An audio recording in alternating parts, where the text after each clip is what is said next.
మరి అలాంటిది ఈ ప్రాంతానికి ద్రోహం చేసే హక్కు ఎవరు ఇచ్చారు నీకు? ఇక ఆయన ఇవన్నీ సమాచారం ఇస్తే మరి ఇప్పటి వరకు కూడా మన రాష్ట్ర ముఖ్యమంత్రి దాని మీద స్పందించలేదు. ఎందుకు స్పందించలేదో దీని మర్మం ఏంటో ఈ రాష్ట్ర ప్రజలకు సమాధానం చెప్పాలి.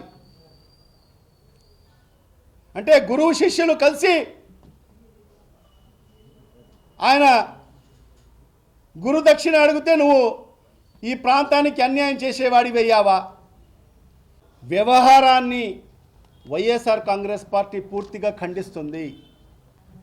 మరి ఈ సందర్భంగా నేను ఒకటే ఈ రాయలసీమ తెలుగుదేశం పార్టీ శాసనసభ్యులకు తెలుగుదేశం పార్టీ నాయకులకు అందరికి నేను ఒకటే విజ్ఞప్తి చేస్తున్నాను. మీరు ఈ ప్రాంతవాసులైతే, ఈ ప్రాంతం యొక్క మేలు కోరేవారు అయితే ఖచ్చితంగా మీ పదవులకు రాజీనామా చేయాల్సిన అవసరం ఉంది.